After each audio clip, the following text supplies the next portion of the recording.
Right at the stroke 10:01. What's up, guys? Good to see you. Happy Monday, if there is such a thing. I'm not one of those people that goes like, "Oh, well, Monday is not a big deal." Like, whatever, dude. Mondays suck. But glad to be here. We are going to talk about Isaac P. Rose's account. It's a famous one. We've talked about it quite a bit.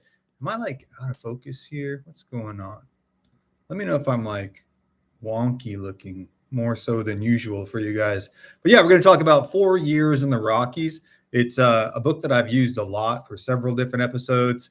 It's also full of stories that are a little too short, a little too abbreviated, a little too lacking in, detailed information to make an episode out of. So it's going to make a great live stream. We're going to talk about the rendezvous itself, Isaac P. Rose, a little bit of his background, his experience at the rendezvous, and then what happens after the rendezvous. Like it says in the thumbnail, they get into a fight with the Blackfoot, who are, no question, before we talk about the Comanche a lot, right? But a lot of American encounters from Lewis and Clark on went like Montana southward. So they encountered the Blackfoot first, largely. So they were terrified of the Blackfoot. They called them Beelzebub, which is like kind of colloquial talk for the devil or Satan. I know those two things aren't the same, but you know what I'm saying? They believe them to be very bad, very dangerous. And there is a lot of accounts of it's like they're just constantly fighting with the Blackfoot. So this chapter includes a lot of elements. We got the rendezvous, we got Rose's personal background, and what a fight with the Blackfoot actually entailed. And we'll talk a little bit about the actual day-to-day life of the Mountain Men and the economy that they ran on. And yeah, we'll just hang out and have a good time, talk some history as usual. Let me see the chat real quick, and then we'll jump into it. Also, let me pin this in the chat. If you would like to purchase your own copy of 4 Years in the Rockies, which I highly recommend, it's been an invaluable text for me. And it's like one of those, it's $1 or something on Kindle. Pinning it to the top of the chat now. So grab yourself your own copy. I don't make any money off of them. I just want you guys to have some good books. Also, if you're just getting in here, good to see you. And be sure to click the like button. It really helps the chat out. Really helps us. Robert Harrison, what's up, man? Blackfoot Algonquin. Well, you will hopefully like this episode. Mark Kavitsky, good to see you. Josh, what's up, dude? Space Cowboy, good to see you, bro. Arizona boy, I almost emailed you, man. I was wondering where you were. Good to see you. Jake Skywalker, what's up, dude? Elite Super Grunt, good to see you, bro. Billy Bob Bry, we haven't got all the regulars in here. Right on. This one, I think you guys are going to like. You guys are going to like it. And then let's talk about what we've got coming up real quick. We've got the Dade Massacre coming up. We've got a short that'll be a side story that'll be out tomorrow, and a bunch of new shorts that I've cut up for you guys. And then, well, we'll talk about that later. But yeah, lots of big stuff coming. So stay tuned this week. Stay tuned. The pipeline is full. Hey, Frederick the Great. Nice name, man. Thank you for all the entertaining stories. Yeah, thanks for tuning in, man. I think you guys are going to like this one. I'm going to give it till maybe another minute, and then we'll jump into it. And if you are following along, this is my Kindle version is chapter 28, The Rendezvous, Arrival of Grand Visitor. There's a lot of there's several events listed for every chapter name. It's very literal, but it's really pretty convenient. So chapter 28, The Rendezvous, Arrival of Grand Visitors, Trip to Wind River, Fight with the Blackfeet. So all of that in one 5-page chapter. It's pretty nice. Let's talk about where we're at tonight. So we are, I have this pulled up. Green River, that's what I want. We are in Green River, Wyoming. It is essentially West Wyoming. It sounds like just you can see the picture here. I had trouble blowing this picture up. See, still kind of sucks. But you can see basically the foothills of the Rockies, and the Mountain Man trade ran around the rivers. They just went from river to river because their whole thing, right, is to go find the beaver, trap the beaver, take the beaver pelts back to the rendezvous, sell them, keep supplying Europe and the East Coast fancies with their beaver felt hats. And let me take that off real quick. And keep the whole trade flowing, right? It's really interesting to me that this whole thing, the expansion of the United States, the building of the entire mountain man culture, this whole kind of self-sustaining economy, this whole way of life, and the integration of frontiersmen with local tribes and the many allies, many alliances is the word I'm looking for, and uh, entities that came up. It's all at the behest, all as a result of a European East Coast American fashion craze where guys like to wear beaver felt top hats. Basically, just think of it like the hat that Slash wears. It's like that, but everyone's wearing them. If you don't have it, you're not cool. So it just blew up. It was like the Jenko jeans of its time. Everyone had to have one, and that meant that you had to have a whole lot of beaver. So what these guys would do, they basically all started in St. Louis, somewhere on the Missouri River, and they would work their way north and then westward. And over the decades, they would just go farther and farther west, and they would stop at basically every stream, every viable looking river where they thought there could possibly be any beaver in there. And they would set up a camp and then send out basically satellite teams, 2, 4, 6 guys, because we're talking, 100 guys in a mountain man company. A lot of people think it's just 1, 2 dudes out there riding around on their own. It wasn't that at all. It was great big companies. The Revenant covers it pretty well. They miss a lot of stuff, but it covers this notion of them being a pretty sizable company of men, and everybody kind of has their own job, and there's a social hierarchy with cooks and skinners really at the bottom, and working your way up to independent hunters and trappers. Where was I going with that? There was a point to that. They would all join up, and have large companies of men that would go north and then sweep westward. So every beaver that they could get, that's where I was going, day-to-day life. They would stop along the river and then send out teams, and they would do this for days, weeks at a time, and tap every beaver that they could in any of the larger rivers, any of the tributaries, anything like that, and then they would just move on. They were marginally interested in other hides like buffalo hides, especially bear hides, but basically everything ran on the beaver. Their predecessors, the long hunters, who was like Daniel Boone, the men who broke open the Ohio and Pennsylvania and Kentucky frontiers, dealt mainly in bucks and in buck male deer. And that's where the term buck, like that's why we call them bucks today, because that's what they would trade in. So you'd say like, all right, give me $3 and I'll give you this whatever shirt or something, right? But that's where the term comes from. And they really, with their westward migration and the change for the demand in fur, evolved into the mountain men, because the lands of Ohio and Pennsylvania were similar. Like they were mountainous and they were forested, but they were much different than the open plains and the Rockies. And that there was a new kind of way of doing business.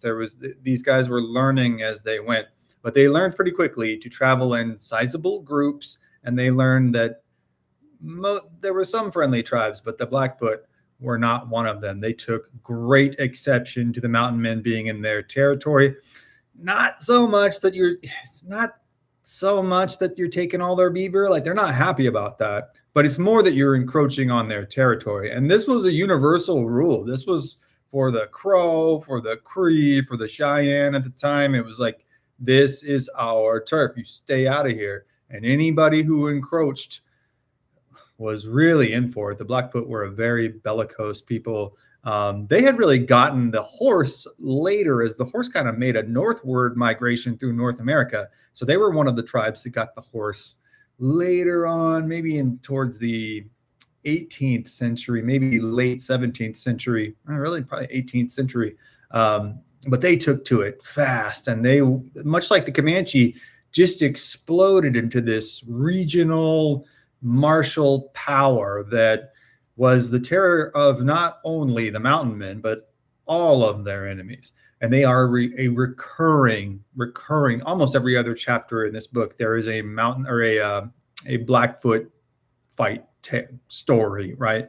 So keep in mind that this is, as we're reading through this, this is part of their day-to-day life, like the Blackfoot always being an imminent threat.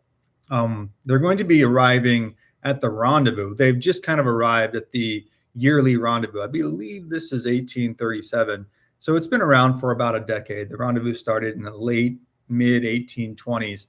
What the rendezvous is many things. It's kind of morphed into this idea of a grand party and the idea and the collective American imagination. And it for sure, or was, like, it was a large, think like, kind of like Woodstock, like nobody is really bathing, but there's a ton of people.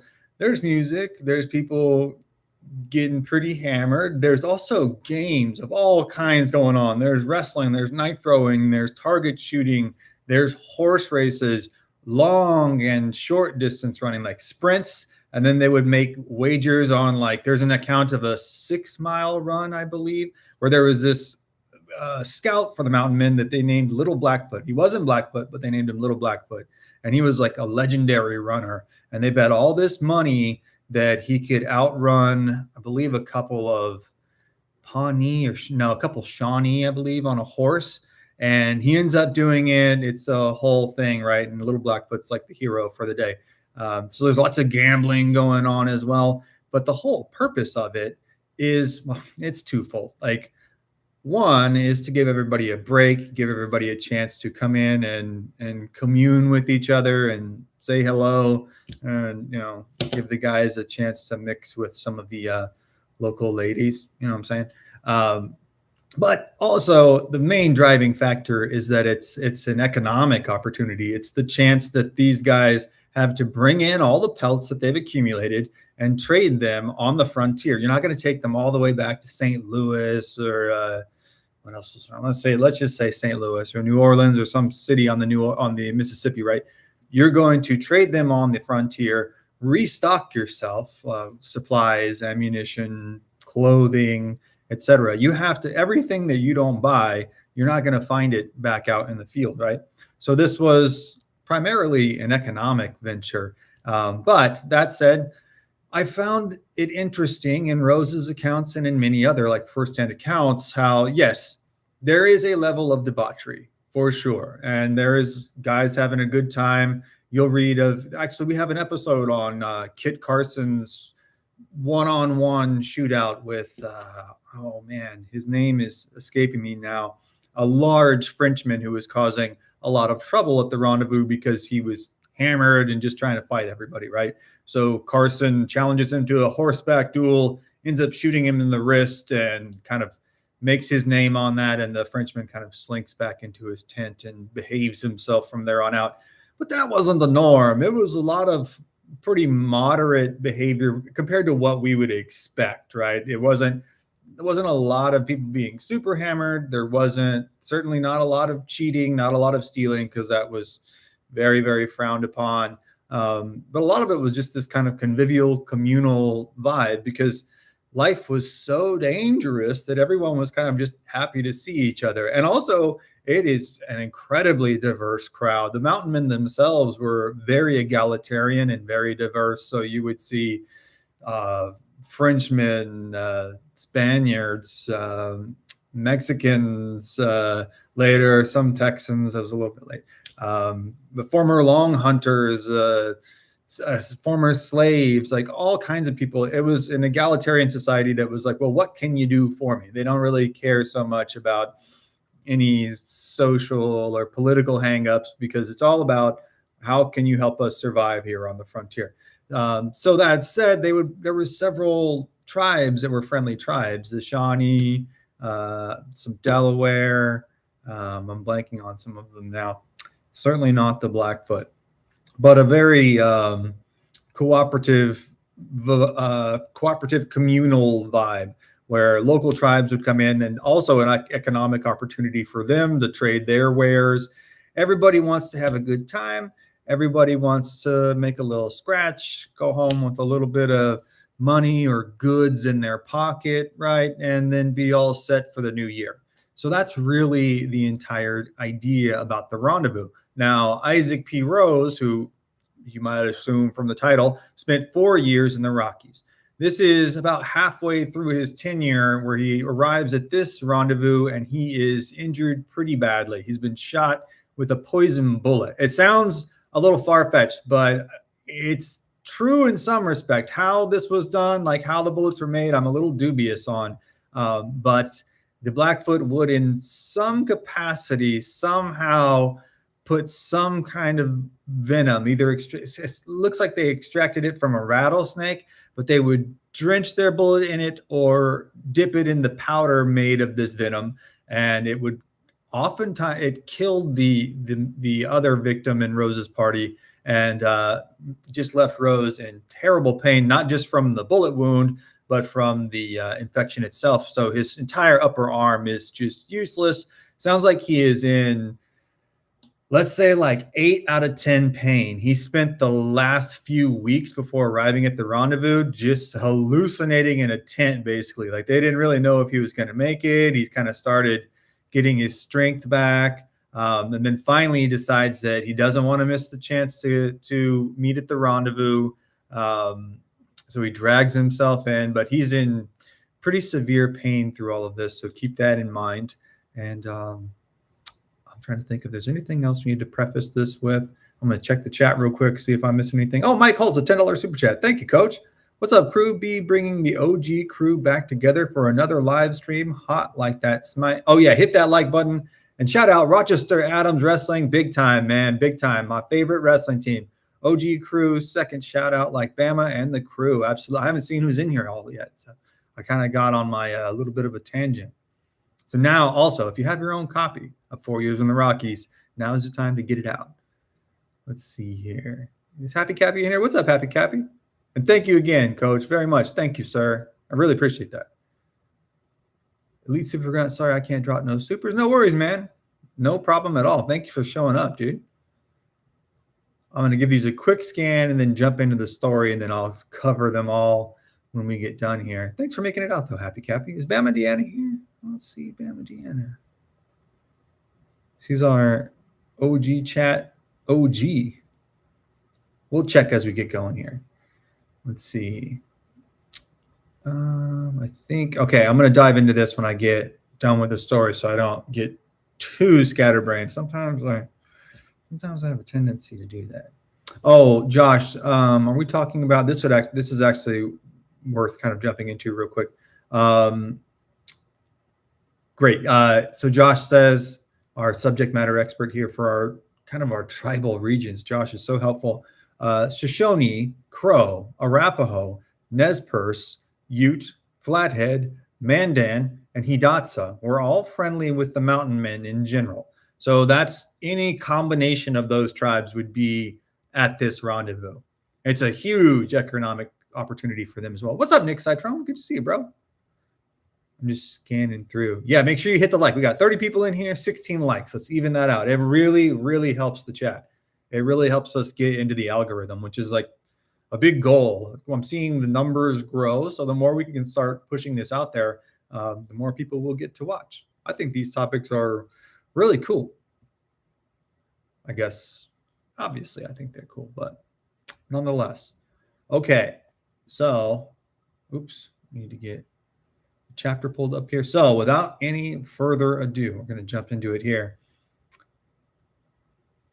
Hey, Jamilian, what's up? Hope everyone's having a great evening. Yes, ma'am, we are. All right, I think. So let me know if Bama Deanna gets in here. We're looking for Bama Deanna still. Okay, so jumping into the story, chapter 28. I'm gonna get my voice wearing. My voice is already wearing thin, guys. Let's see where this goes. I'm like Axl Rose in '93. Chapter 28: The Rendezvous. Arrival of grand visitors. Trip to Wind River and a fight with the Blackfeet. Quote, the season now being far advanced and a time for the rendezvous nearly at hand, Bridger and his company left Jackson's Hole and commenced moving toward Green River, trapping as they went. It was during this trip that Rose met with a rather curious adventure and had what might be called a very narrow escape. The ground over which they had been traveling for some days was so stony or gravelly, it was very hard on the horses' feet. In fact, some of them became so sore that they could hardly travel, and the trappers were compelled to make moccasins for them out of rawhide. And Rose, wishing to make up for lost time, determined to try his luck on a small stream on which beaver were said to be plenty.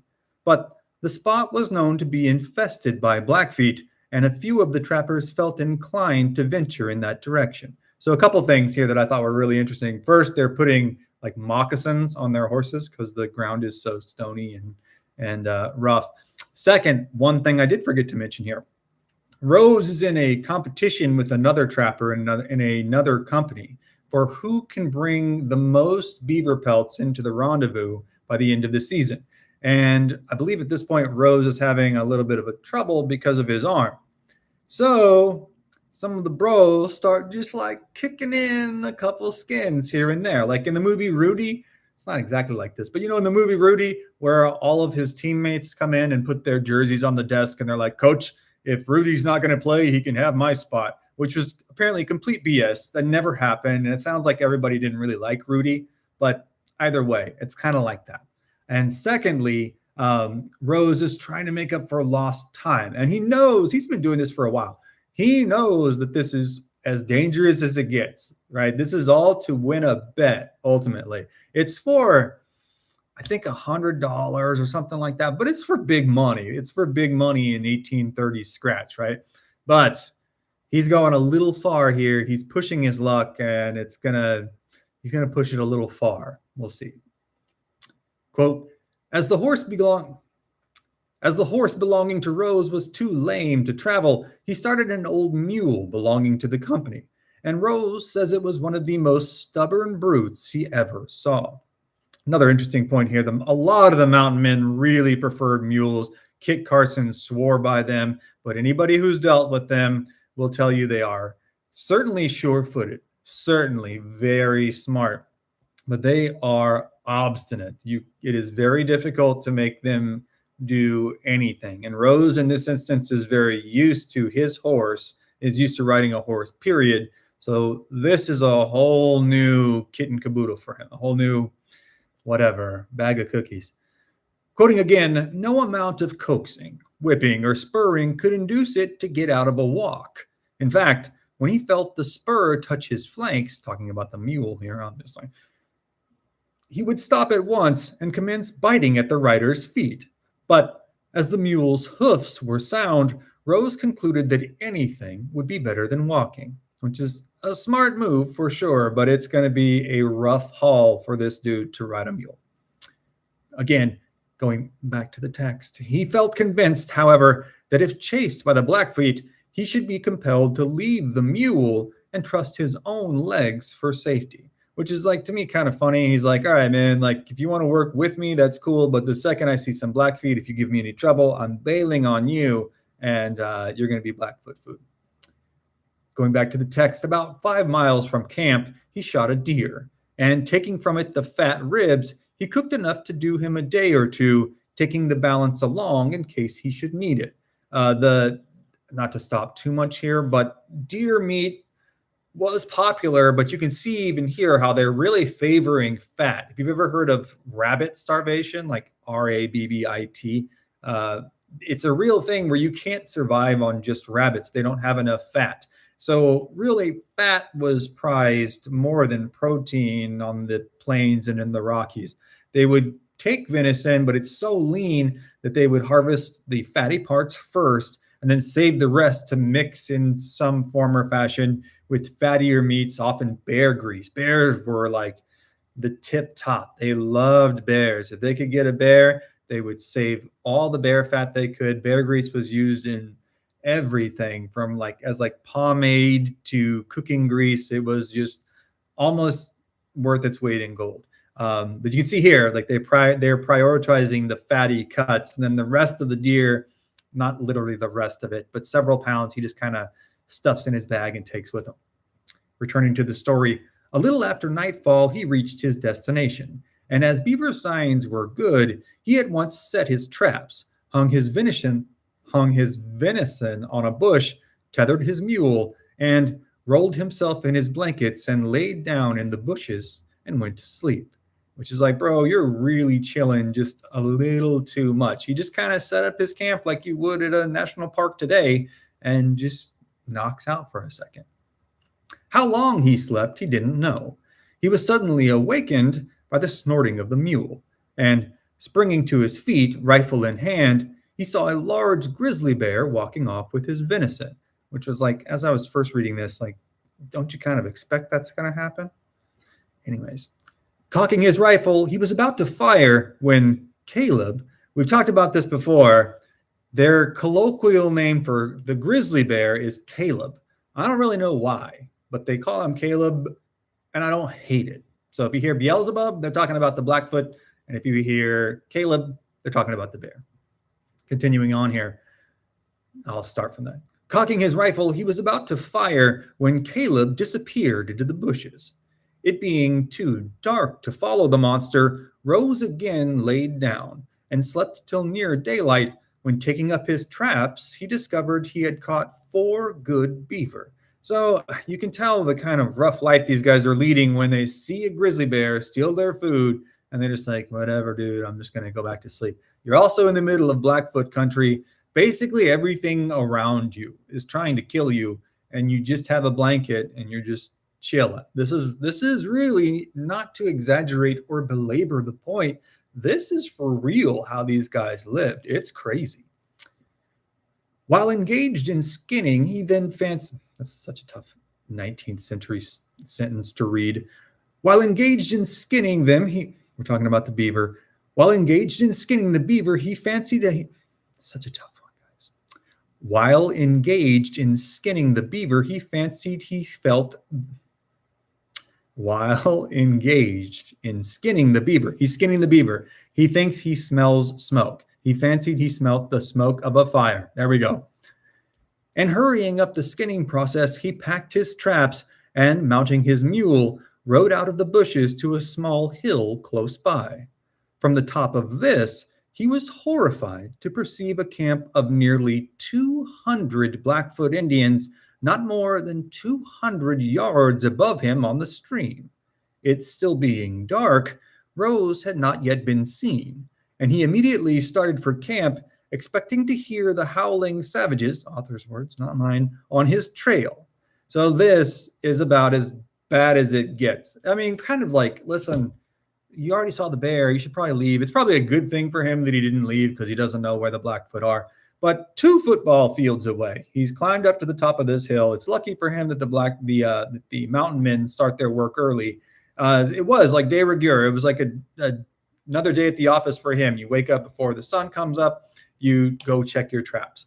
Luckily, before the Blackfoot find him, it's still dark, and he sees them from the top of this hill, 2 football fields away. It is a sure thing. It's not like, oh, what's going to happen if the Blackfoot find me? No, they're going to likely torture you. They're going to likely, make it last a long time, and they're going to make you pay for trespassing on their lands, and it's going to suck. It's going to really, really suck, and you're not going to make it. Those are the stakes that are currently that is what is currently at stake should he be found. On reaching a hill near his own camp, he saw 2 Indians lying flat on the ground, reconnoitering. Rose felt certain he could kill one of them, but then what was to prevent the other one from killing him? Nice thinking, Rose, nice thinking. Just as he was considering what was best to be done, the Indians caught sight of him and, springing to their feet, ran off at full speed. And Rose rode into camp with his old mule and his beaver skins, thinking that he had made a very narrow escape. So this was a little confusing for me when I first read it. It means that he took off from his original beaver camp and rode back into camp with the Mountain Men. So just to clear that up, he knew that as soon as those warriors or those reconnoitering warriors get back to the main Blackfoot camp and report that he's there, he's done for. So as soon as they leave, he bails, he makes it all the way back to his camp, and he's telling his bros, like, can't believe I made it. And they're just like, we told you not to go. The very next paragraph just continues on to, goes right into talking about the 1837 rendezvous. That's how these books can be. They can be very abrupt in their subject changes throughout the chapter. So keep that in mind. Going back to the book here, the Rendezvous of 1837, was a very grand affair, and the new supply of stores was very much needed.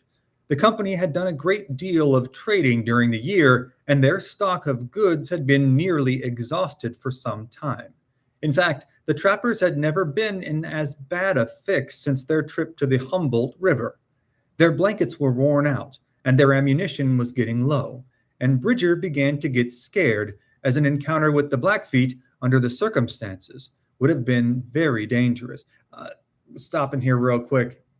Most people watching probably know, but this is talking about Jim Bridger. If you had a Mount Rushmore of mountain men, it would have to have Jim Bridger on it. He is, in his late 20s at this time, and he's just ascended to this position of minor leadership where he's leading this company of young trappers. So he is the one in charge of doling out their responsibilities and also in charge of their safety as they camp and travel. So he's really got his radar up. He's had a lot of scrapes with the Blackfoot already. And throughout this book, as soon as he comes under the charge of Bridger, Bridger is understandably perpetually aware, borderline paranoid, appropriately so, of where the Blackfoot are and where they are in proximity to the Blackfoot. It is a recurring theme. He's a good leader, truly. But the caravan from St. Louis made its appearance at about the usual time, and laughter, fun, and frolic were once more the order of the day. That's another point. They would send whole caravans from St. Louis of merchants, be it cloth or food or munitions, whatever. This is a big chance for the merchants too, to go up the Missouri on these big flat boats and sling their wares here too. It's a good chance everybody greased their palms. Continuing on here, several visitors came out with the train from St. Louis this year. He's talking about like a train of people, not a literal train. That's decades in the future. Mr. Gray, the missionary, returned to the mountains, bringing with him his wife and 4 other ladies, all bound for the mission on the Columbia River. An English nobleman, known as Sir William Stewart, called by the trappers Captain Stewart, also came out with the train, bringing with him a retinue of servants and a number of splendid horses. This was Captain Stewart's second trip to the mountains, he having been delighted with his first visit. There were a number of European nobility who would make these kind of sightseeing trips out to the frontier. You'd read about Teddy Roosevelt doing it later, and I believe a Russian czar whose name escapes me, but they would ride the trains and shoot the buffalo. The notion of tourism is not a 20th or 21st century invention. So it was a relatively popular thing to do among European nobility and well-off Easterners to come out if they were interested in hunting and experience the frontier life, firsthand. He brought with him lots of stores and regaled the whole of the trappers with a grand entertainment. He also made them very valuable presents, giving Bridger, Carson, and Meek, with whom he had become acquainted on his first visit, each a valuable horse, and to many of the other trappers, he gave costly presents. So it's like not literally like an Oprah moment of I'm going to give you all a car, but it's a lot. He's giving them all horses. He's talking here. We've got a lot of legendary mountain men all in this one company. It's like the all-star team of mountain men in a lot of ways. It's not even intentionally assembled to be that way. History would just it would just pan out that way. So we're talking about Jim Bridger, Kit Carson, if there was a Mount Rushmore of mountain men, Kit Carson would have to be on it as well, and Joseph Meek, who might not be on the Mount Rushmore, but you can't read a mountain man account without there being some mention of Joseph Meek. He is like Kevin Bacon. There's always like 27 degrees of separation from any Mountain Man and Joseph Meek. Okay, continuing on here. I got lost. Where did we go here? Here we are. It was at this entertainment that Rose partook of some water and crackers, this being the first thing of the kind he had eaten since his stay in the mountains, and the boys all thought it was a great delicacy. Any kind of flour, any kind of white bread, flour, anything was these guys were not necessarily keto, but any kind of flour, any baked good was just held in the highest regard. Another example of this is the gold rush in California, where women would make a small fortune by going out on the gold fields, and selling their homemade pies. You could sell them for, I think I've read accounts of them going for $50 plus, which was a fortune then. I don't know what the conversion rate is, but it would be, oh man, several $100s, maybe a couple grand in today's monetary value. So anything sweet or baked was a delicacy, because largely what these guys survived on was meat, it was game. You would read accounts of them consuming up to 10 pounds of it in a day, which, considering their caloric output, is not impossible to believe. Continuing on here, the Delaware and Shawnee Indians came in large number to trade, and that summer Bridger sent over 100 packs of beaver skins to St. Louis, together with a large quantity of buffalo robes and grizzly pelts. There was the usual amount of drinking, carousing, horse racing, etc., and altogether the rendezvous of this year presented a remarkably lively appearance. When the rendezvous was pretty well over, there wasn't a scheduled time frame. It was like the second week of June, around there. We're all going to meet at this point on the Green River, but there was no end date. Like, people would stay for weeks. You're just hanging out, trading, chilling with your boys. You're not making any money. You're not getting any pelts. So, you got to balance that. But there was no formal beginning and end date. There was just kind of, whenever this thing peters out, it peters out. So they're just kind of come and go as you please. I lost my place again, guys. We're going to find it. Don't worry. Let's see. When the rendezvous was pretty well over and the time for a fall trapping was drawing near, Bridger and Drips, another trapper, called in Rose and Carson for the purpose of holding a quote-unquote powwow as to the route it would be best to take for the fall hunt. They're going to have a meeting about where to go next. Rose was in favor of the Wind River, as beaver were known to be plentiful in all the streams that took their rise in the Wind River Mountains. But to reach this desirable location, it would be necessary to pass through the heart of Blackfoot country, and in all probability, they would have to do some tall fighting, which means, in all probability, they're going to get into some S. You know what I'm saying? And like Rose has no chill throughout this whole book. He's just like, man, you've already been shot. You've been messed up like that. I guess there's a little vengeance in his mind, but he just keeps sticking his nose right back into Blackfoot territory. But as the idea of a fight with the Blackfeet was not likely to prove an objection to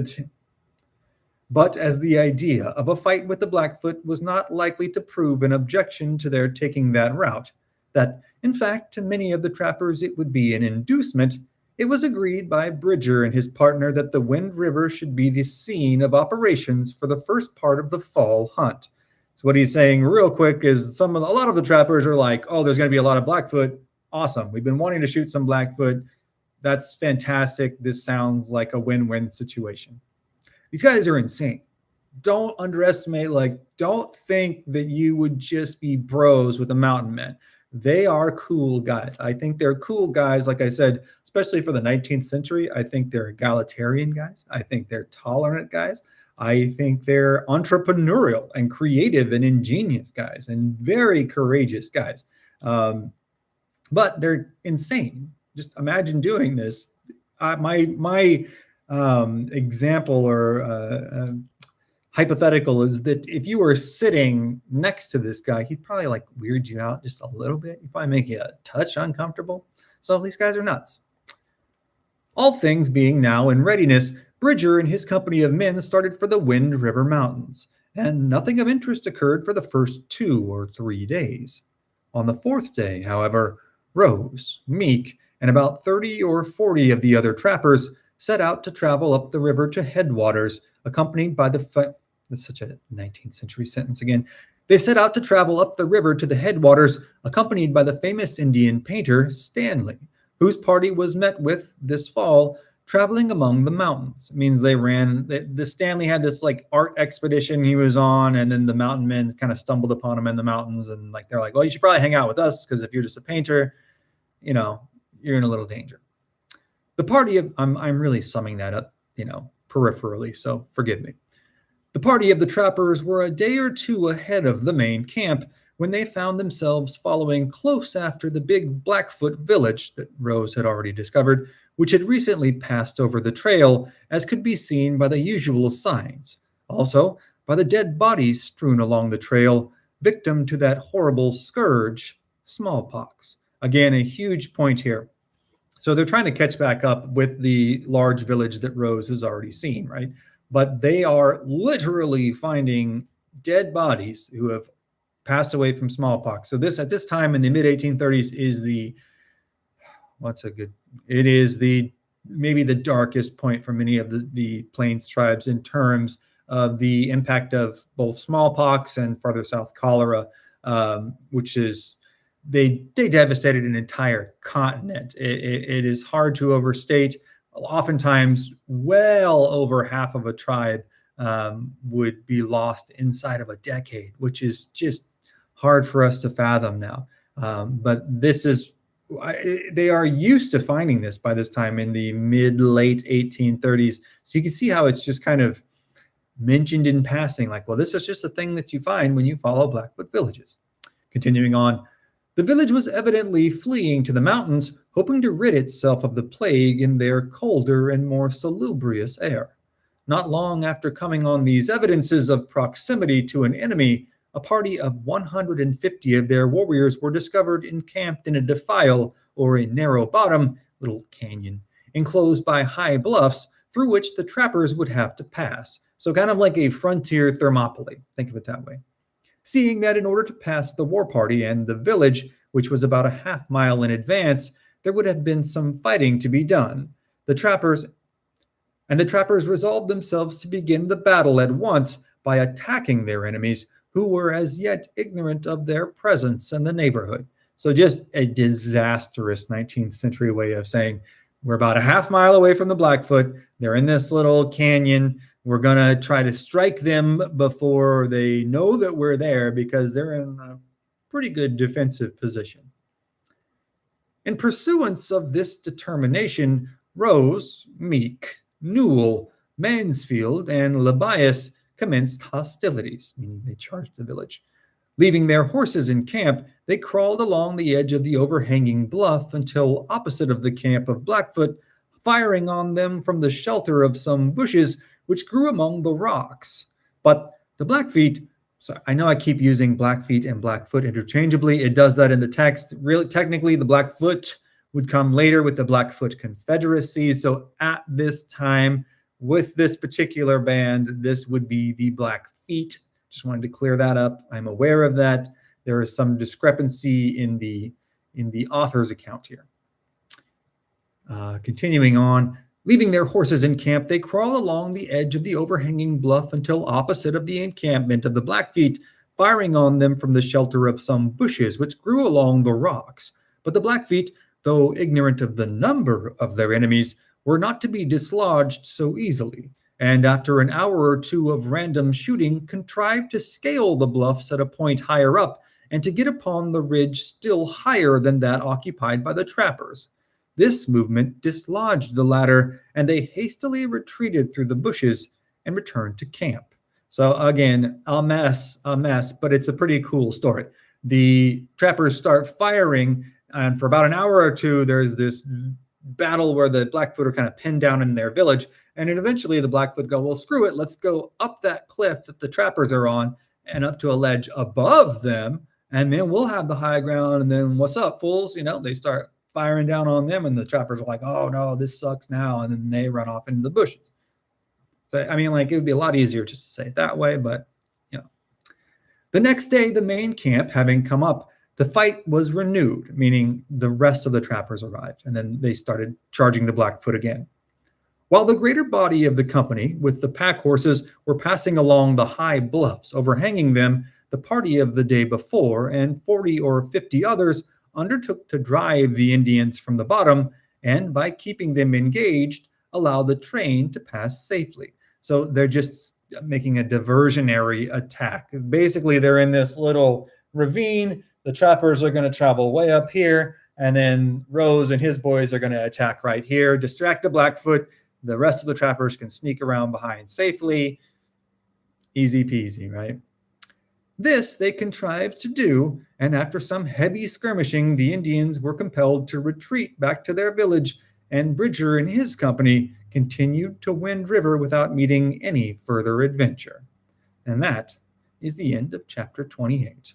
Fun discussing them, sometimes a bit of a mess to decipher, but a really cool story. One that just kind of details the day-to-day danger, and I love how it incorporates the rendezvous as well. And it's just there's so many little Mountain Man elements in there. It even talks about the effects of the smallpox.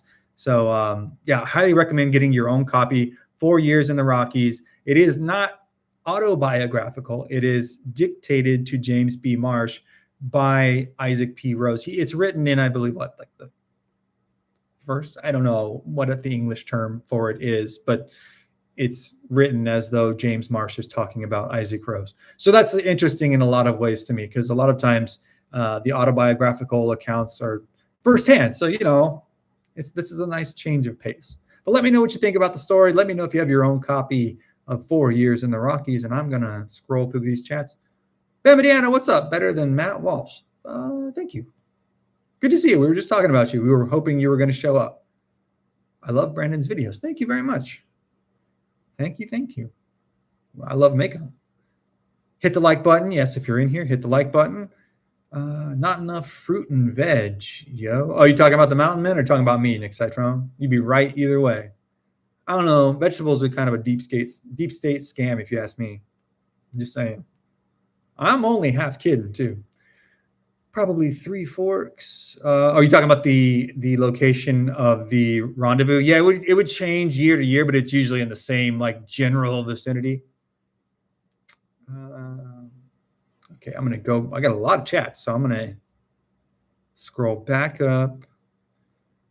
The Blackfoot were known, Mark Kavitsky says, the Blackfoot were known for their beauty amongst all the North American Indian tribes. Very true. Yes, they were. They kind of set the standard for a lot of Eastern Americans' understanding of the Plains tribes. They thought they all looked like Blackfoot, and they do not. The Blackfoot are notably tall and statuesque people. Blackfoot went after Mountain Men because beaver is held in high regard to their creation stories.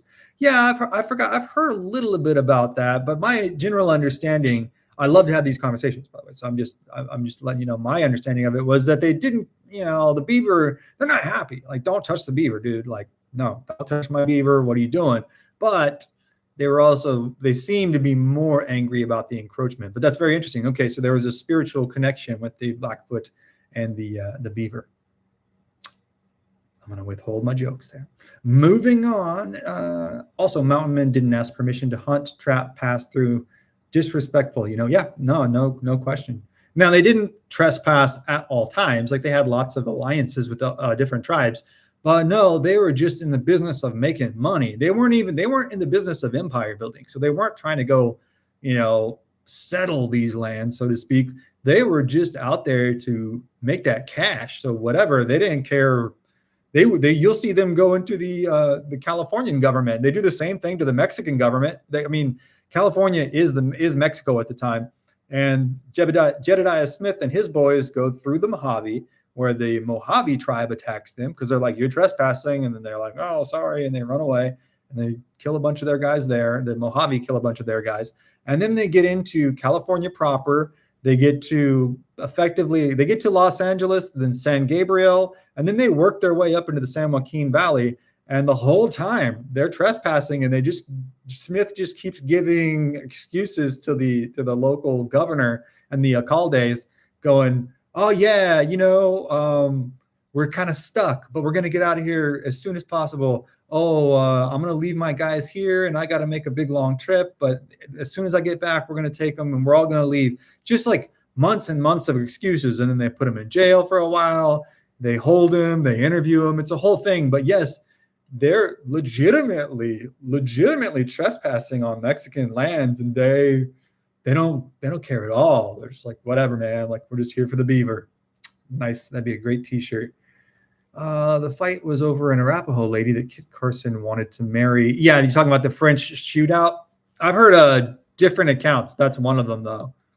What was her name? Singing Grass? I want to say the guy's name was John something. The French guy. When I see his name again, I'm gonna like palm to forehead. But it's now I just have George Drouillard stuck in my head, and we have a great episode on George Drouillard, who was found without his head, but that's not him. It's I'm gonna have to go look it up. Her name was Singing Grass. Oh, I got it right. Okay. Carson's Arapaho wife was named Singing Grass.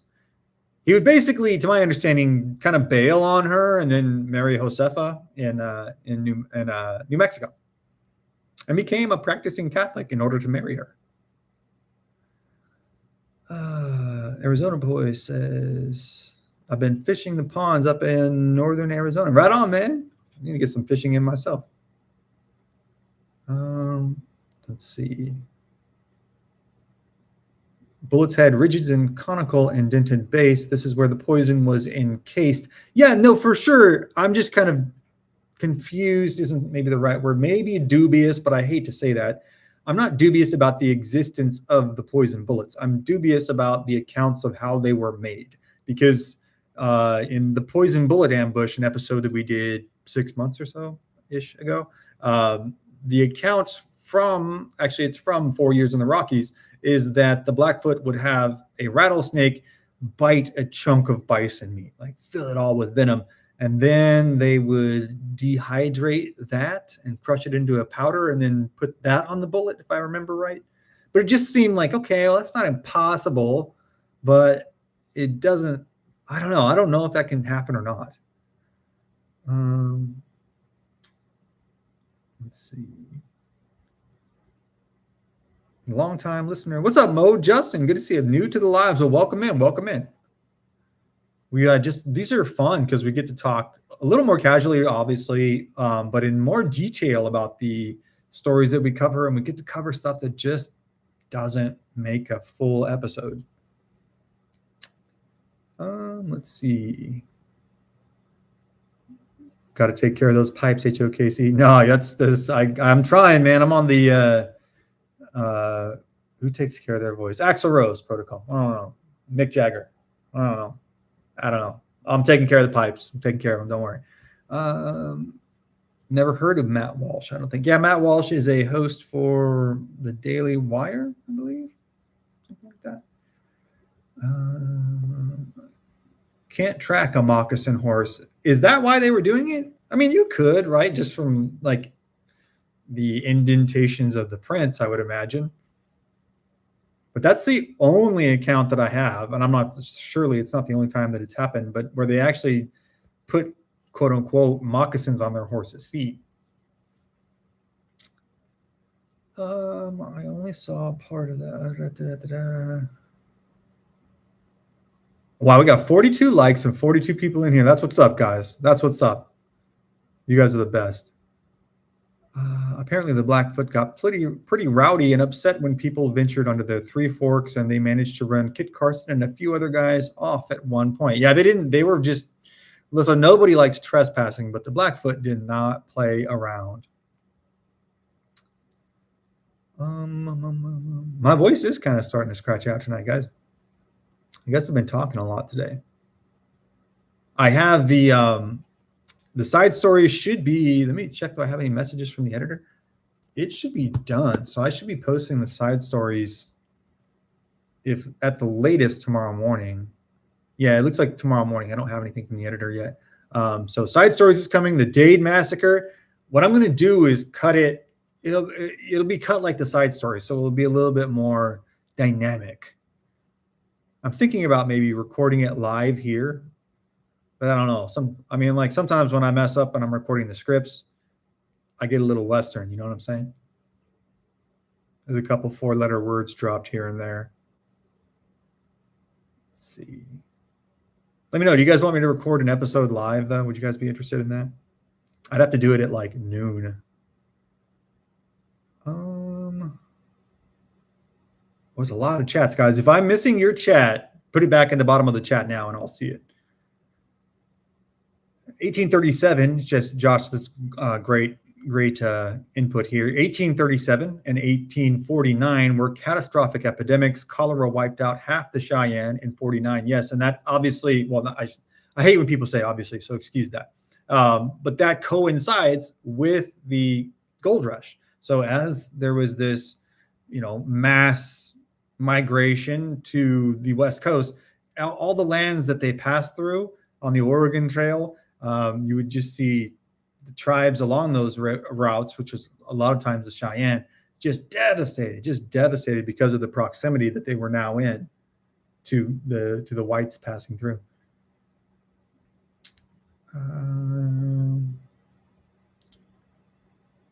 Winona had a big brown beaver. That's a Primus fan in there, Space Cowboy. What's up, man? I love Primus. You're a carnivore, Brandon? I'm not a carnivore. I eat a lot of meat, though. I eat a fair amount of meat. Fair amount. I eat a lot of meat if you ask a European.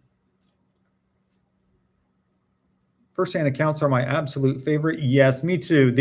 I like to do these contemporaneous accounts. I guess this is one that's fairly contemporaneous because they're written so confusingly sometimes for our modern day tastes that I think it helps to break them down line by line and kind of talk about what they're actually saying, because these stories are short, but every line packs a punch. When you really think about what they were doing, like, this is crazy, bro. Like, you just saw a grizzly bear and you just went back to sleep, all this stuff. It's just one line, but when you really look at it, like, that's nuts, bro. That's a crazy story. Beaver are special because they're the only animals to create their environment. That's why some Blackfeet actually had respect for the Americans, the same reason. Well, don't like birds create their environment, like nests? I'm not being a smartass. I'm just genuinely asking. Does that count? She died. Oh, Singing Grass died. Did she really die? Because I've read some accounts where he was just like, all right, I'm kind of bored. I don't hope that she passed away, right? But I hope that is the truth, because it means, because Carson's kind of my boy. He's my boy. He's just kind of nuts, man. Like, he shot those 2 guys at San Quentin just because Fremont said so. But he's a solid dude. He can't not be your boy. He's my boy. He's just, In 49, a Cheyenne war party came upon a bunch of wagons that appeared to be abandoned, and they'd already started plundering them when they found dead and sick whites in the wagons with cholera, and they fled. Oh, that must have been terrifying. Because you can see in this story, it's not just the Blackfeet. A lot of them would just move. And a lot of times they would leave the sick people, especially sick elderly people. They'd just be like, I don't know, man. Like, we can't, sacrifice the gander for the goose. We gotta go, and you gotta stay here. So when you break that down piece by piece, there was like old people being left to die in the middle of nowhere, left out to the elements, and they had to watch their family kind of disappear into the plains. And then that group would likely go on to lose, on average, around half of its members. So like women, children, men, elderly people, you're just watching them all die. You really don't know why. They don't know about germs. Nobody really does at this point, especially in 49. So it's just comparable to the Black Plague in Europe. It's just a level of devastation and mass confusion that just wrought decades of terror. Like, you can imagine how freaked out they'd be. Like a zombie movie. Like, oh no, we got bit by the infected people. Now what are we going to do? That was reality. Imagine 18th, 19th century mountain man trapper time traveling to the 21st century and having to deal with PETA. think they'd put up with those commies. That'd be a fantastic plot for a movie. That would be funny. I would watch that. Honestly, what is it? Unsung Heroes with Chris Farley and Matthew Perry, RIP, both of them. That's a great movie. It's super funny. And the Sacagawea character is 10 out of 10. Is smoking hot. It was too late, says Josh McAllister, for the Cheyenne Warriors. The cholera had a hold of them. That's when the one band was almost wiped out by the dog, and the dog soldiers filled the void. Yeah, the dog soldiers kind of filled this political void in a lot of ways for the Cheyenne. And that band became their own. Yes, the dog soldiers really went from being their society, a warrior society, to their own band. And they had some, like, what you would call legal troubles. One of their head guys got hammered, killed his cousin in a fight, which kind of, I don't know, you know what I mean? You don't win wars with choir boys. But so the Cheyenne say, you can't live with us anymore. But all the dog soldiers are like, listen, we get it. He's not cool, but he's still our boy. And they keep following him and eventually separate into their own village and their own band. Let's see.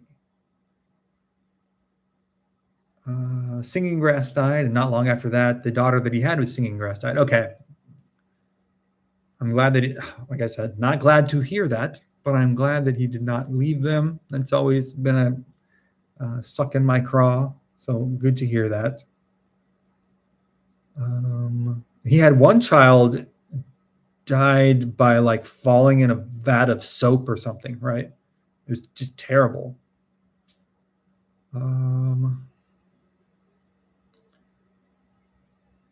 Is that Black Knife? No, it would be, I believe it's Porcupine Bear, the dog soldier chief.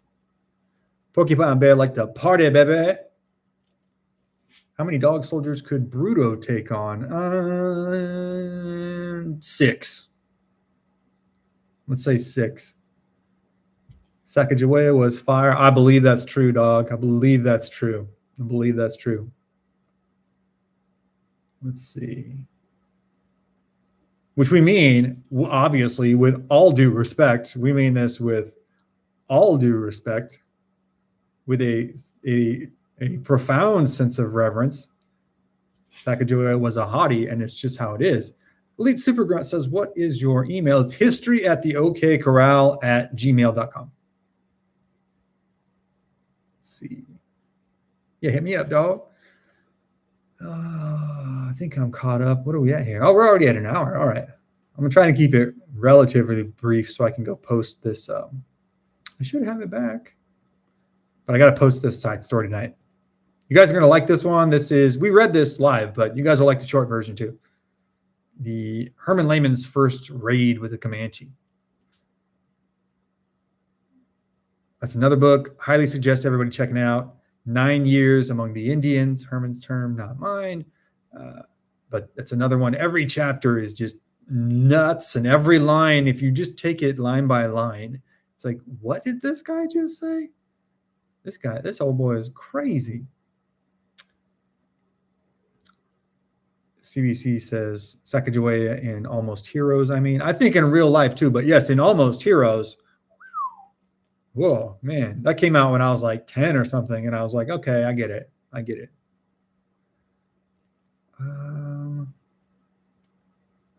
Theo, where's Theo's comment at? What's up, Theo, by the way? If the Modoc, here we go. If the Modoc were near the Blackfoot, they would have wiped the floor with the Blackfoot. No, I don't think so, man, because the Blackfoot were mounted.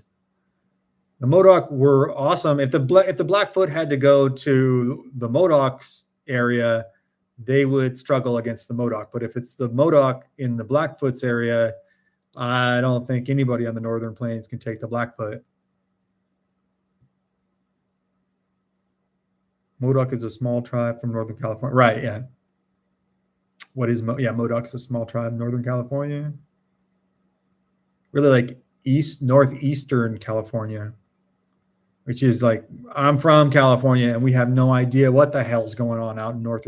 That's the one area of California I've never been to. I lived in California for 28 years of my life and never went out there. Lava fields, who knows? I don't know what the hell's out there. I'd like to go. The Cheyenne could. I'm not sure what we're talking about. You mean the Cheyenne and the Nez Perce could beat the Modoc? We're not here to knock the Modoc. My contention would be that it would just depend on the terrain. But it'd be tough to beat the Cheyenne, the Nez Perce, or the Blackfoot on their home turf. They're from around. Well, didn't the Modoc fight in the lava fields though, Captain Jack? Let's see. The Picooney still be savage. I don't know the Picooney. Do you have a Blackfoot on? Do you have a video on Blackfoot military prowess? Yeah, if you just type in HOKC Blackfoot, you'll get several videos, just like the story we covered tonight. I've got, and there's a compilation too, the greatest battles of the Blackfoot, and like almost every episode explains in some way the Blackfoot's ascension to power. The Cheyenne and the Nez Perce could hold their own against the Blackfoot. Yeah, I agree with that for sure. Oh, the two. Yeah, okay. So it is northeastern California where the Modoc are. Okay, cool.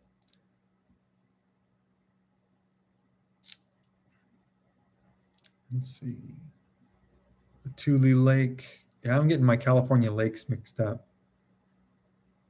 I know Central California. California is big, man. I don't know all those places. It's like Texas. It's huge. Southern California. I don't know what the hell's going on in Southern Bay Area too. They're just like, oh, I'm from whatever, you know, I'm from Santa Clarita. It's like, I don't know what the hell's that. I'm from actually San Juan Capistrano. I'm from. It's like, wait, these aren't even real places.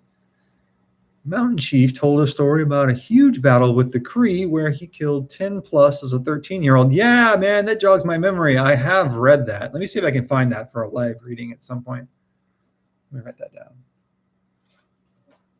Let me go another 10 minutes, guys, and then I'm going to get this episode, this side story posted. Write this down real quick. Mountain Chief. Mountain Chief. Right on, bro. CB, thank you, man. Let's see. And Josh McAllister, you probably know this, but wait. No, I'm thinking about Tulare Lake. Tulare Lake was in the southwestern portion of the San Joaquin Valley, a massive, massive, massive lake that Jed Smith and his boys had to deal with, and Joe Williams and his boys had to deal with when they came up through the Central Valley. And it's gone now. It's completely dried up. I'm going to watch Almost Heroes tonight. It's a legitimately good movie. It's Farley's. No, it's not Farley's last movie. That's Beverly Hills Ninja. But it's a legit. No, I think maybe Almost Heroes is his last movie. A legitimately good performance from Matthew Perry as well. Like, it's funny and it gets you into. That'd be a good movie night watch because it's like it's funny and it gets you interested in the topic. It's not obvious. It's not meant to be wholly accurate, but it gets you interested in the topic. I didn't know it was dried up. Tulare Lake is. Yeah, it is no more. My friend brought me some hardened lava, says Mamadiana, from those lava beds in Northern California. Oh, really? I don't think I've ever even met anybody in my entire time in California that was from Northeastern California. I would like to go visit up there. It's just like a whole different world, different locales, different regions in California are essentially different states. Almost Heroes was Farley's last movie. Oh, man. R.I.P. What a good dude. He was like a good dude.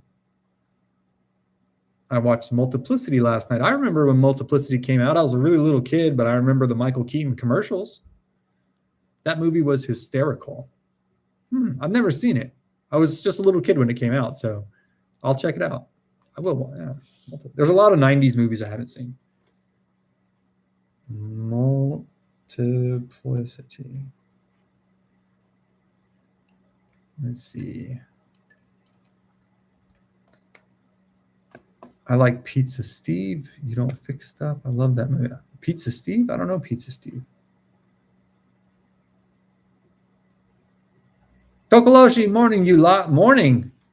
Good to see you. It is, what, 5 a.m. over there? I'm about 5 minutes or so from wrapping it up too. So glad you made it. Rewind this one. You'll like this one. This is a good story. There's a lot of layers in this one chapter. Let's see. I think that I'm caught up. Anything else you guys want me to cover before I get out of here? Oh, you're talking Pizza Steve is from Multiplicity.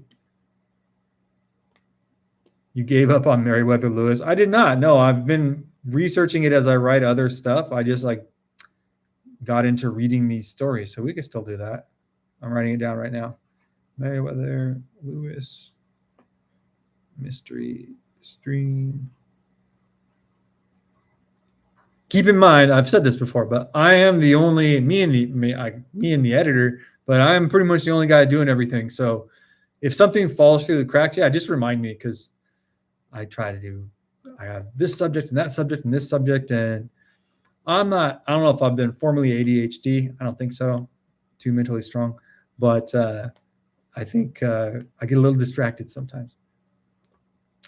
Any word on the conspiracy channel? No, man, I guess let me write that down too. I didn't know if people were still interested in it.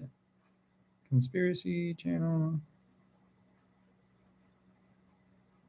Because obviously there's a lot of conspiracy stuff going on. This is a hot time for conspiracies. And being a long-time conspiracy person, it's not that you're sitting there. It's not that you're sitting there going, see, I told you so. But you're sitting there seeing neophytes to the conspiracy world kind of losing their minds. So people want to learn about conspiracies. I got a jet. All right, Coach. Thanks for stopping by.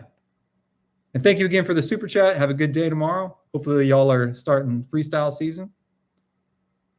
Got to get that mat time. Side note, still want the t-shirt. Dude, yeah, interesting you said that. I am just finishing them up right now. I have the spring t-shirt tab up right now. So I'm ordering my sample, and then I'll show them to you tomorrow on the live stream. See what you guys think. I think they're pretty cool, though. I showed you the designs, but now they're on the t-shirts, and I have some mugs with the same designs on them. So we'll have this one, but also I have a Jack Hayes mug and a Quanah Parker mug to start. You guys want stickers? Let me know in the chat if you guys want stickers.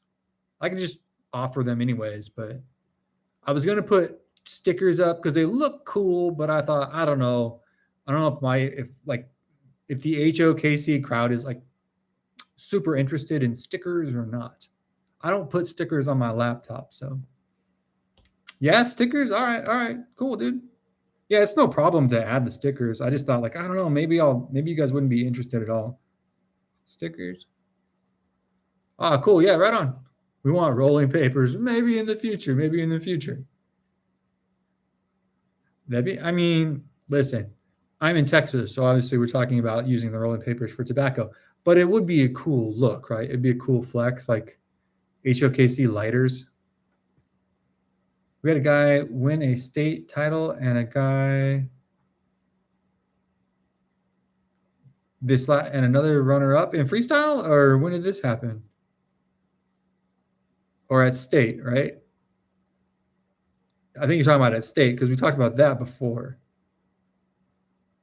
In either case, what a stud. Yes for stickers. I'm a sticker person. Okay, cool. Oh, you have a sticker person? I'm doing them all through Spring, which is like the merchandise purveyor that you'll see a lot of channels link on their store underneath their channel. Didn't cut myself. I just got red ink all over myself. HOKC car window stickers with a QR code. Honestly, that's not bad. Not a bad idea. QR code. Let me see if I don't know if I can do that or not. Wrestlers are modern mountain men. Yeah, I think wrestlers would make great mountain men because they're very tough.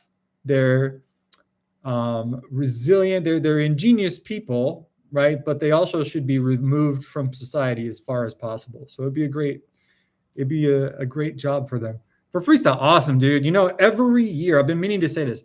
I've been waiting to talk to you, Coach, and we got a couple other wrestlers in here, Brandini too. But every year I go through this cycle where I go throughout from October through March, I'm like, folk style's the best. Like collegiate, I'd rather watch collegiate. It's the best. And then as soon as March hits, I'm just like, oh, freestyles. Really, and I vacillate back and forth where I'm like, oh, Greco is the top. Greco is technically the most difficult level. And then I go, oh, freestyle is actually more exciting. And I'm one of the few people that like, I didn't do a lot of Greco because I was very small for my weight. So I thought like, man, these guys are going to break my neck. Like, I'll take my chances elsewhere. But I really enjoy watching it. And I think it's just amazingly technical sport. But what a stud, dude. One freestyle. What a stud, dude. Best sport in the world. We steal all those souls. We steal them and we steal them. STEEL, STEAL. You owe me a mug. Actually, yeah, I'll show you the mug tomorrow. I have them all on the spring store now. It looks pretty cool. I didn't think you guys would want like a Quanah Parker mug, but it looks pretty cool, to be honest with you. Like, I'll get one myself. Wrestling steals the soul. Yes, it does. STEELEELS. Yes, it does. It is, I think. If you can wrestle, you can do anything. Wrestlers are modern mountain. Yes, they are. I will put a sticker on my forehead for advertisement. Yeah, walk around with it. We'll try to put a QR code on there. That's a good idea. I'll have to see.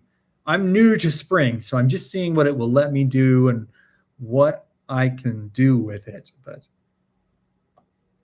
I know it's been a long time coming, but I actually have been working on it today. I think it should be ready to go now. And then I've just got to link it to the channel. Cable going to the UFC. Yeah, that'll be interesting, man. That'll be interesting. I want a Quanah mug. Yeah, cool, dude. I'll show them. I don't know if I have them up right now. Spring.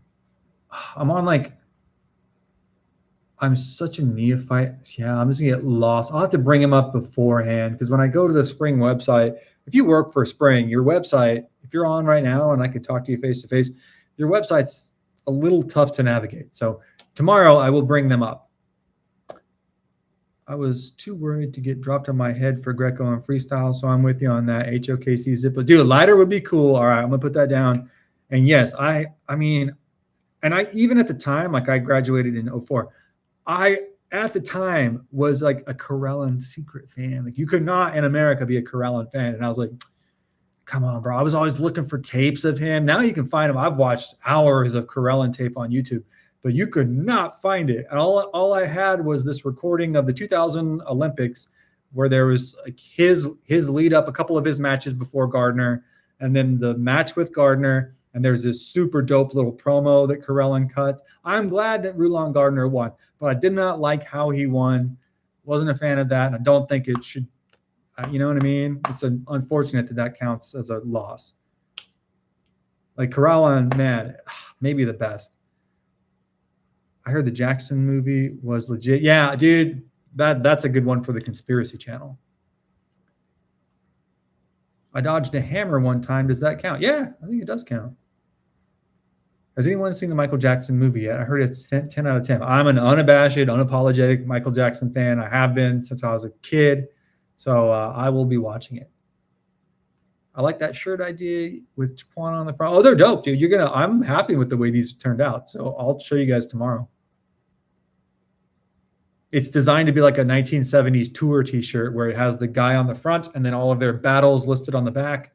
It's got like I got the design from like David Bowie t-shirt, a Rod Stewart 70s t-shirt, a Skinner Tours 70 t-shirt. Just a lot of that like aesthetic, you know. Karelin was an animal. Karelin, come on, who was going to beat Karelin? And to win that many times at such a technical sport. He has a literal PhD in suplexes. Just an incredible genetic freak, but he gets castigated as a genetic freak too much, and people don't appreciate the top tier technique that this guy was dropping. There's a match where he pulls a guy's head back and the guy taps. There is no tapping in Greco, but the guy taps. It's amazing. I think it's a Georgian from like 88. Let's say 86, 88, but it's in the worlds, and he's wrestling this Georgian guy, I think Georgian. Anyways, he pulls the guy's head back, the guy taps, and then the ref is like, I don't know what to do with that because there is no tapping. I guess we just got to continue. It's crazy. You could do, oh, I like these. I'm going to screenshot this, man. I have a special folder with a bunch of screenshots from Josh McAllister. Crazy Horse, Saul Ross, Bridger, Carson. Yeah, dude. Perfect. I love that. Jedediah Smith. That's a great idea, man. That's awesome. I screenshotted that. That's a keeper. Anyone hear of the Zulus all up in arm last week in Johannesburg? No. What's up, Tokoloshi? Did any tribes ally with either side of the Civil War? Yeah, there are some accounts of, man, I'm not a specialist on this, but I believe Cherokee, some Seminole. There was a couple tribes that fought with, I believe it was mostly the Confederacy. Let's see. You graduated when my children did. Yeah, 2004. We still had pay phones. Nobody really had a cell phone. I had a cell phone my senior year. Much different, though. Josh McAllister, let's clear this up real quick, too. Yeah, thanks, Josh. Freddie, he's saying that which tribes were allied on either side with the Civil War. All five civilized tribes had regiments on both sides. Yeah, the Civil War is much more diverse than we really understand in modernity. I graduated in 2008. Oh, man. Were you a freshman when I was a senior? I was nice to freshmen, though, man. I was never about that hazing stuff. The Zulus are getting fired up. The Zulus get fired up every once in a while, man. What was it, like 10 years ago? The president was like, shoot their boys, shoot their boys. And you're like, listen, you can't say that. You're advocating essentially for the G word, right? G side. You can't say that, but his chant was kind of catchy. I like Michael Jackson, and I do not think he was guilty of what he was accused of. Yes, I would say that. Class of 2002, says Josh McAllister. So you were like you were one of those juniors when I was a freshman. Let's see. Search YouTube for Zulus in Johannesburg attacking foreigners. Oh, man. It's like 11:30 at night here, man. I can't do that. I'll never get any sleep. I'm class of 2000, says Mike Holtz. Team Holtz is out. All right. You were a senior when I was a freshman, so I defer to you, coach. Have a good night, man. Get some sleep. Thanks for stopping by, and thank you again for the super chat. Thank you. Class of 1990. That must have been fun. That must have been a good time. High school was not terribly fun when I was there, but it was okay. And then it just kind of went down. Class of 04, Indian Wildcat. What's up, bro? That's the real ones. I didn't get hazed in high school or in the Marines. I always presented myself as a threat. I bite hard. Yeah, I was lucky to not have hazing, but I saw people get hazed, and I thought it was needless. Let's see. I'm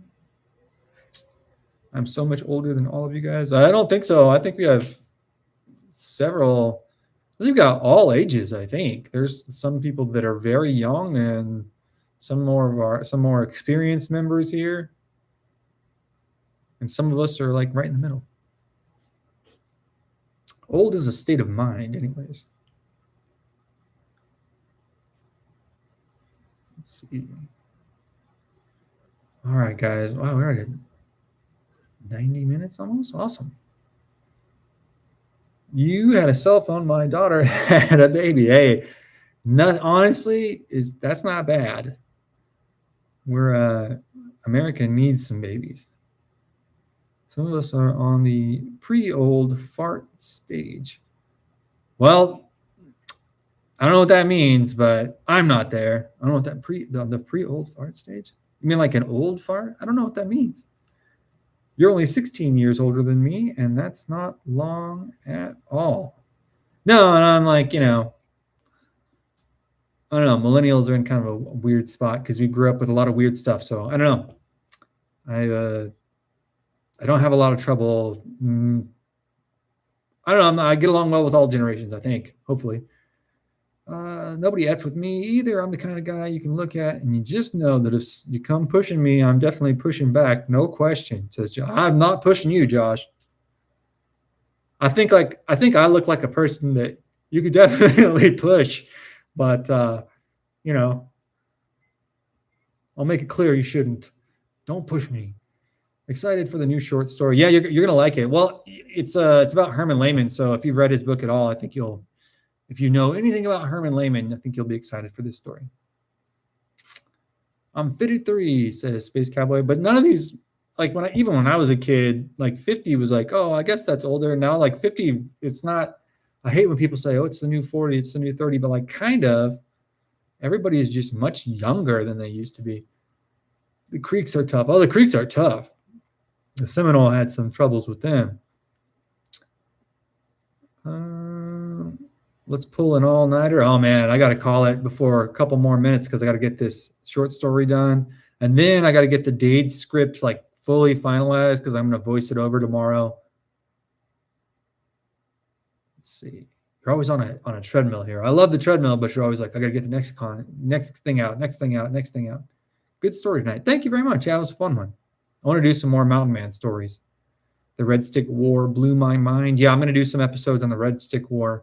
We're just delving into the Seminole and the second Seminole War with the upcoming Dade Massacre episode, which I am not overselling. You guys are going to like it.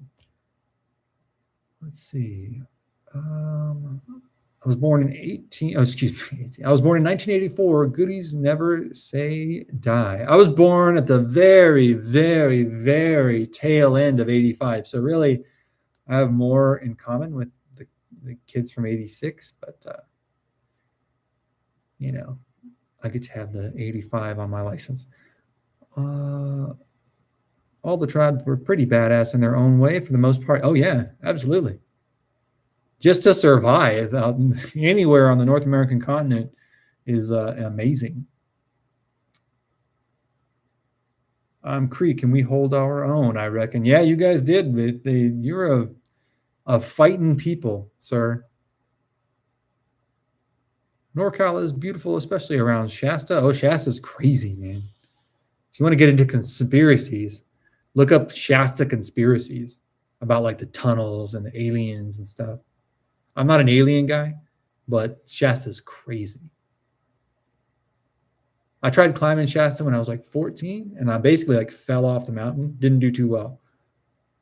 I fell and slid for like half a mile for a long ways. I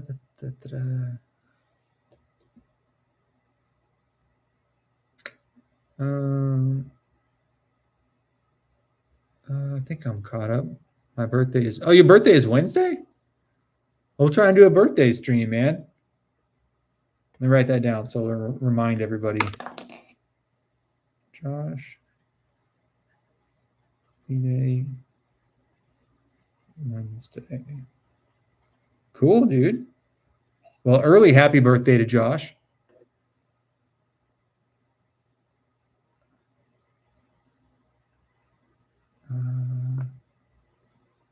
Let's see. I would like to see you at Gary's, aka Nerdrotic, latest event. What is that? Brandon Herrera will be there. It's going to be at Ricky Bobby's in SA. I've never been to Ricky Bobby's. When is that? Can you go deeper into Bione's brother? Oh, Boone's brother. Yeah, sure. Yeah. We can, gosh, what was his name? We talked about him in the episode. Squire Boone, right? Squire Boone. It's in August. Let me write that down. August. Let me see if I have anything. I don't know if I'm traveling to California in August or not. But if not, I'm down, dude. Wait, what's it called? Nerdrotic. What is that? Nerdrotic. I'm gonna look into that. Yeah, man. As long as I'm not traveling, I'm down.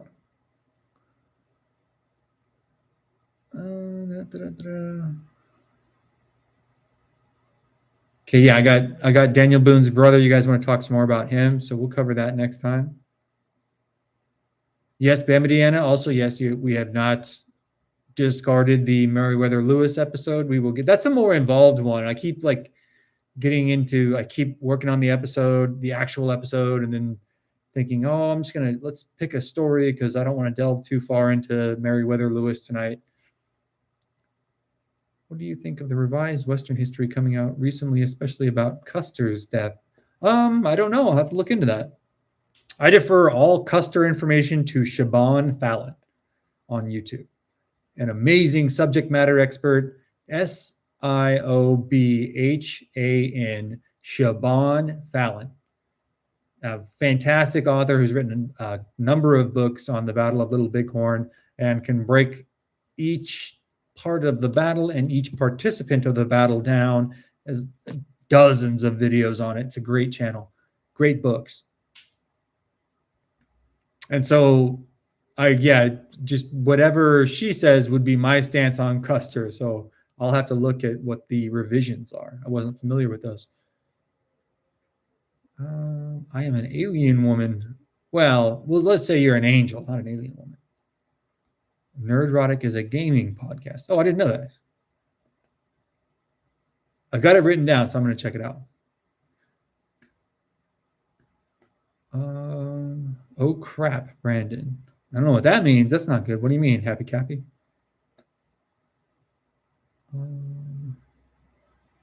Josh McAllister says Siobhan knows her stuff.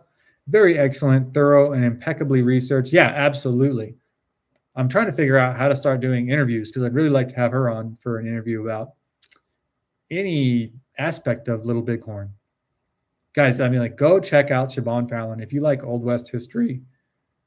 See, my voice is cracking. All right. I'll be 42. I'm 21 in my heart, though,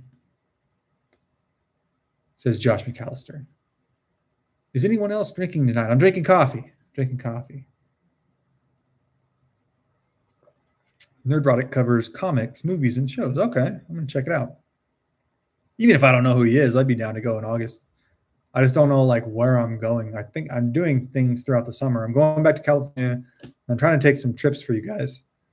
Try to figure out some places to go. I was thinking Casper, Wyoming, maybe Palo Duro Canyon. I was going to have a beer, but I didn't want to drink alone. Drink up, my friend. It's after Lent. This is the celebratory season. I don't really drink anymore. I stay pretty. I don't know what you're talking about, Josh. Wyoming is always nice. Have you been there? I've never been to Wyoming. I've been to like basically the Colorado-Wyoming border.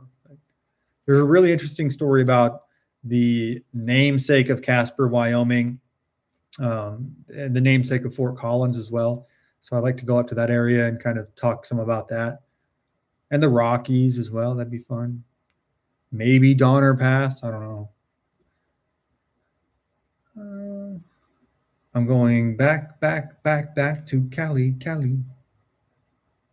Every Californian still takes, I know the state it's in a state of disrepair, but we still take a little pride in that song. We can't help it. I still have my reference from research. You send me, okay, if you have anything new, send it to me. And like, honestly, yeah, we'll at some point this week, we'll just do it. And if I have any questions, I'll just refer to you. But we can present the basic story. I keep thinking I need to have a conclusion. I don't really need to have a conclusion. We just need to present the evidence to you guys.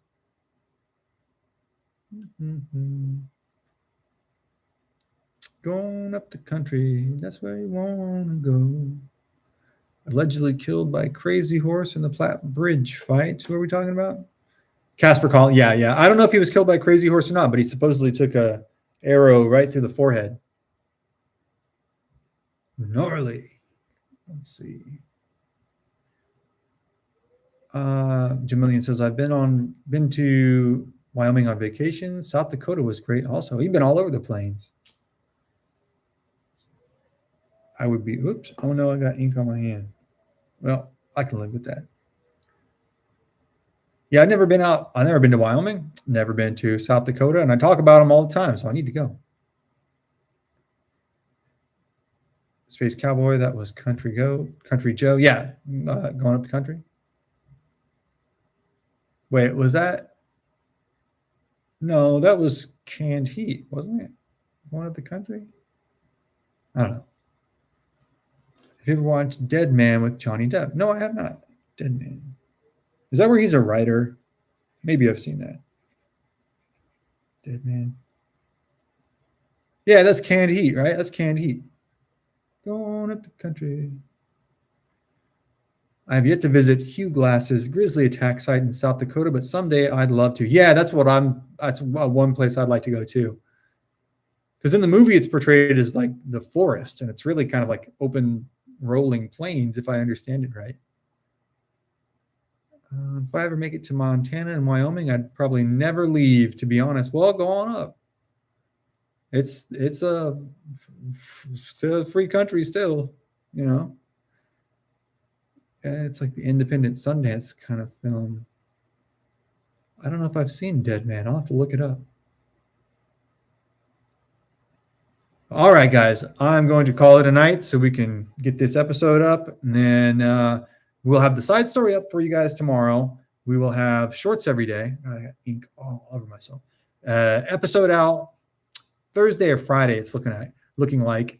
Have a couple more live streams this week. My goal is five nights a week. Like if we don't have an episode, I'll try and do a live stream. That's the goal.